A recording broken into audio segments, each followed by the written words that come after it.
নমস্কার বন্ধুরা, আমার নতুন একটি ভিডিওতে তোমাদের স্বাগত জানাই। আমি আজকে তোমাদের জন্য নিয়ে চলে এসেছি কাতলার রেজালা একটি রেসিপি। তো চলো কিভাবে বানাবো এবং কি কি উপকরণ লাগছে সেসব তোমাদের সাথে শেয়ার করি। দেখতে থাকো তোমরা। দেখে নাও। প্রথমে আমি এখানে 700 গ্রাম মতো কাতলা মাছ নিয়ে নিয়েছি, আর দুটো বড় সাইজের পেঁয়াজ ও একটি মাঝারি সাইজের পেঁয়াজ লাগছে। এখানে রসুন আমি একটা খোয়া মতো নিয়ে নিয়েছি এবং আদা 10 টুকরোর মতো এবং কাঁচা লঙ্কা 5টার মতো আমি দিয়ে দিয়েছি। তো জল ঝরিয়ে রাখা টক দই আমি নিয়ে নিয়েছি এবং 1.5 চা চামচ জিরে গুঁড়ো, 1 চা চামচ হচ্ছে যে ধনে গুঁড়ো এবং সামান্য একটু চিনি লাগছে। তো দেখতে থাকো কীভাবে করি। তারপর দেখো কিভাবে আমি মাছটাকে ম্যারিনেট করে রাখবো সেটা দেখো। তোমরা এইভাবে করে তাহলে মাছটা অনেক ভালো হয় এবং চেষ্টাকে। তারপর দেখো এখানে কাজু বাদাম 4 মগজ, 10টার মতো কাজু বাদাম, তারপর 2 চা চামচ 4 মগজ এবং 1.5 চা চামচের মতো পোস্ত নিয়ে নিলাম। তারপরে এটাকে ভিজিয়ে রাখতে হবে 5 মিনিটের মতো। ভিজে গেলে মিক্সার গ্রাইন্ডারে তারপর আমরা পেস্ট করে নেব। একটুখানি ভিজে তারপর দেখো মাছটাকে ম্যারিনেট করছি সামান্য নুন এবং লেবুর রস দিয়ে। মাছটাকে ভালোভাবে ম্যারিনেট করে রাখতে হবে। একটা হাফ লেবু তোমরা দিয়ে ভালোভাবে ম্যারিনেট করে রেখেও, তাহলে অনেকটা ভালো হয়, মাছটা অনেকটা সতেজ থাকে। এইভাবে দেখো ভালোভাবে হাতে করে মাছটাকে ভালোভাবে মাখিয়ে নিও তোমরা। তারপর দেখো পেঁয়াজটাকে এইভাবে কুচি কুচি করে কেটে নিয়ে যেতে হবে। যেহেতু পেঁয়াজটাকে আগে আমরা সেদ্ধ করে নেব, পেঁয়াজটাকে এইভাবে কুচি কুচি করে কেটে নিয়ে যেতে হবে। তোমরা দেখে নাও, এইভাবেই কিন্তু আপনারা পেঁয়াজটাকে কুচি কুচি করে কেটে নেবে। দেখো আমার পেঁয়াজগুলো কাটা হয়ে গেছে। তারপর আমি মিক্সার গ্রাইন্ডারে ওই পোস্ত এগুলো বাটতে দিয়ে দিলাম। তারপর দেখো শিল নোড়াতে আমি আদা রসুন পেস্টটা বাটলাম। তারপরে দেখো পেঁয়াজ যা রয়েছে, পেঁয়াজটাকে আমি একটুখানি সিদ্ধ হতে দেব।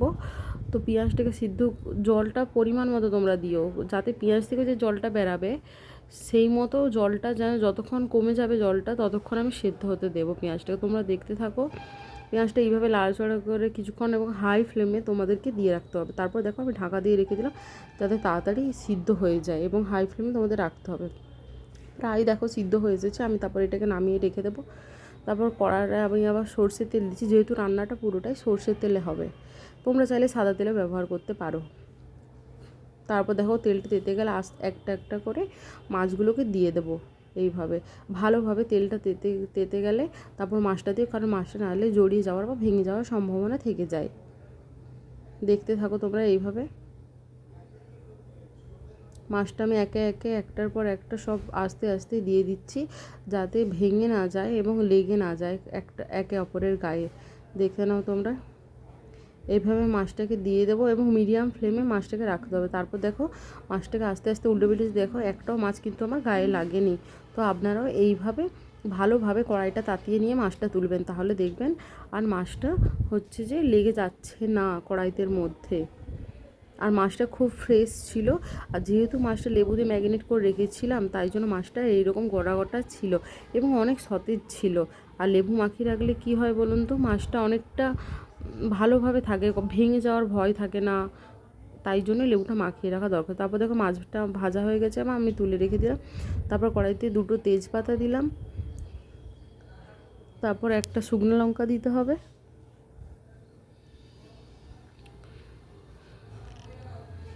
তারপর আমি যে 1 চামচের মতো মৌরি দিয়ে দিলাম।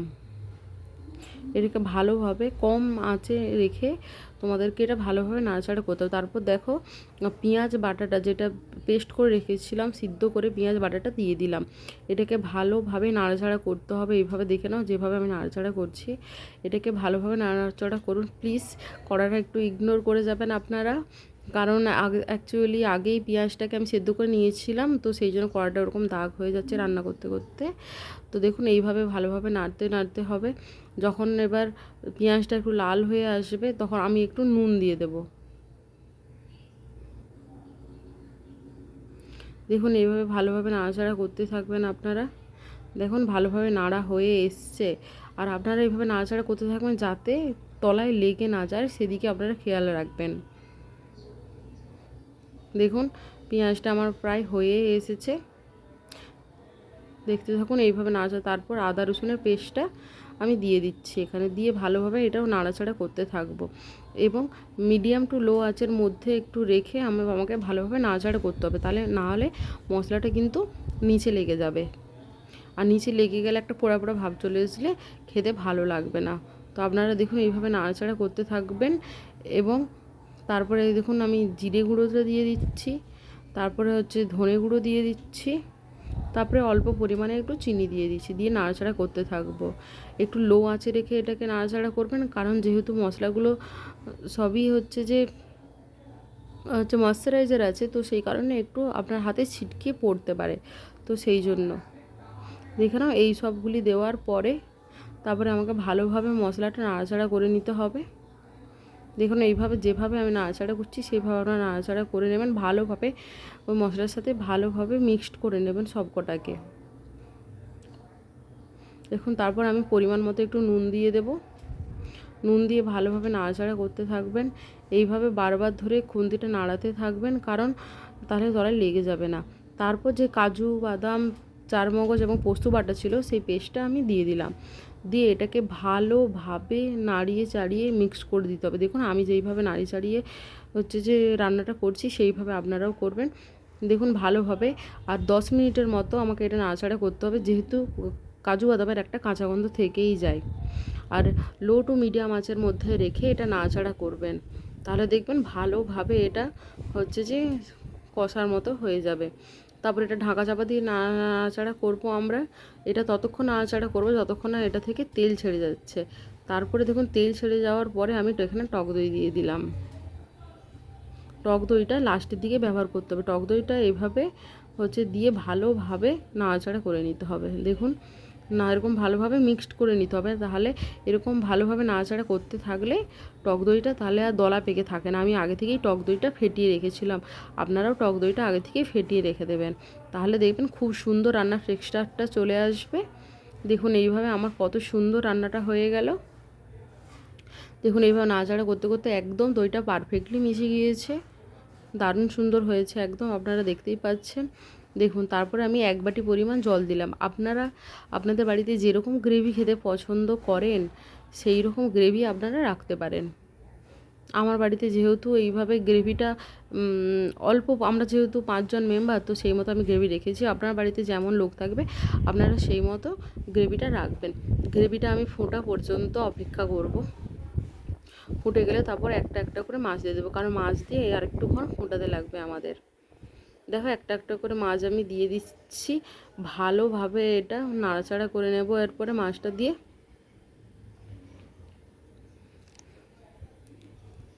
সব মাছগুলোকে একে একে আমি দিয়ে দিলাম, এরপরে ভালোভাবে নাড়াচাড়া করলাম। আর উপর দিক দিয়ে মাছটা একটু ফুটে গেলে তারপরে একটু গরম মশলা দিয়ে দিলাম, তারপরে একটু চেরা কাঁচা লঙ্কা দিয়ে দিলাম। আপনারা যে পরিমাণ ঝাল খেতে ভালোবাসেন সেই পরিমাণে কাঁচা লঙ্কা দেবে।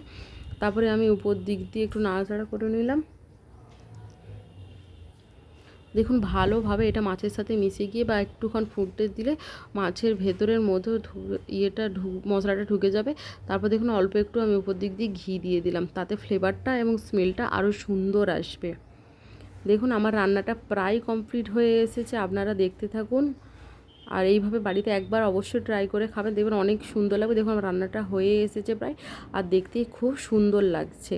আপনারাও এইভাবে প্রতিদিন একরকম হচ্ছে মাছের ঝাল না খেয়ে এইভাবে একদিন করে দেখতে পারেন। দেখুন একবার মাছটা কত সুন্দর হয়ে গেছে, মাছটা দারুণ সুন্দর কুক হয়েছে, আপনারা দেখতেই পাচ্ছেন। এইভাবে আমার পাশে থাকবেন, একটা লাইক শেয়ার এবং সাবস্ক্রাইব করবেন।